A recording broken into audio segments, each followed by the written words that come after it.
ક્યાંક માતાજી પાછા તો નહીં વળી ગયા હોય ને. હાલો માતાજી હાલો. ઉઠી જાઓ રાજા, તમે તમારું વચન ચૂકી ગયા છો. મને યાદ આવ્યું માતાજી, મેં નેહડેથી હાલતી વેળાએ તમને વચન આપ્યું હતું કે હું રસ્તામાં ક્યાંય પાછું વાળીને જોઈશ નહીં. હા માતાજી, મને યાદ છે. પણ આમ જુઓ, આ તો રાજુભાઈનું પાદર, પણ અહીંયાથી ભાવના દૂર નથી હો. થોડાક આગળ હાલશો ને એટલે હમણાં ભાવના આવી જશે. નીલમબાગમાં તમારા રૂડા ગોળ બંધાવીશ. હાલો માતાજી હાલો. ના રાજા, હવે હું મારું ત્રિશૂળ અહીંયા સ્થાપિત કરીશ અને હવે અહીંયાથી હું એક ડગલું પણ આગળ નહીં વધું.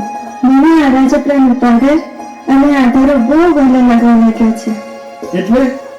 એટલે આ રાજપરાનો વીજળો, આ પાણીનો ધરો, આ તમને બહુ વાલા લાગ્યા માતાજી? ભલે માતાજી, તમને જે સારું લાગ્યું ને એમ જ થાય છે.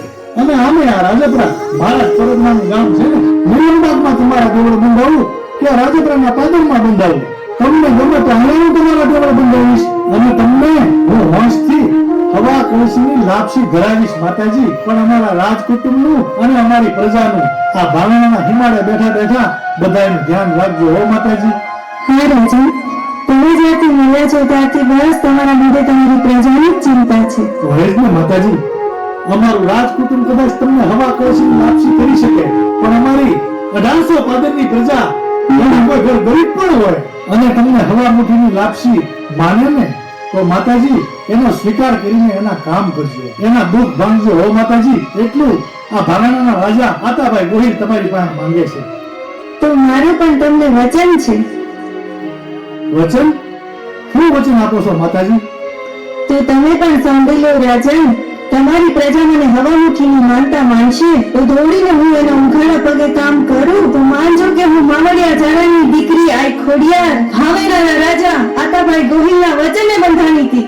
જય હો આઈ ખોડિયાર, તમારો જય હો. જય હો મામડિયા ચારણની દીકરી આઈ માં, તમારો જય હો. જય હો માતાજી, જય હો. ગાયના હાડપિંજરમાં ઘૂસી ગયો છે, એને ત્યાંથી બહાર કાઢવા માટે તારું સર્જન કર્યું. જા તું તારું કામ સંપન્ન કર. પેલી માં જીવી આજ્ઞા. મને ગાયના કરતામાંથી બહાર કાઢનાર તું કોણ? મારી અમર્ય રાક્ષસ મને પૂછે છે કે મારું નામ શું છે. મારે શું જવાબ આપવો એની માં?